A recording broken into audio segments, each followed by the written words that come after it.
كلمة الحب باتت تشغل الكثير من الناس، الصالح والفاجر، المؤمن والكافر، ولكن أعظم حب المؤمن.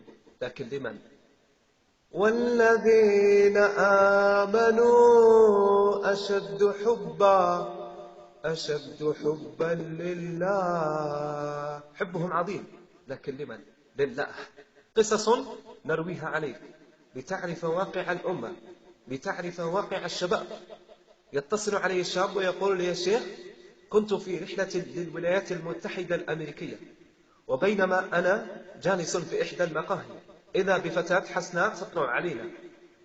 قال: يا شيخ، وكما هو معروف، نظرة فابتسامة فموعد فإيش فلقاء. قال: اختليت بها في أحد الفنادق، وبينما نحن جلوس نتداول أطراف الحديث قامت وقالت: هيت لك. قلت: ماذا؟ قالت: أنا لك، افعل ما شئت.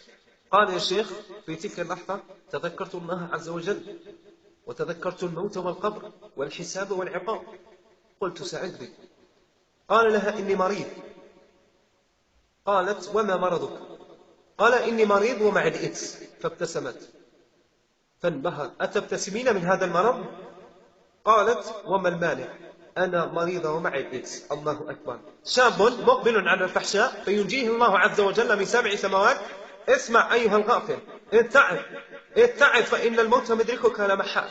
كل نفس ذائقة الموت، كل نفس ذائقة الموت. ألا فتوبوا قبل أن يغلق الباب، وتقول كل نفس: وحسرته على أن فرطت في ذنب الله.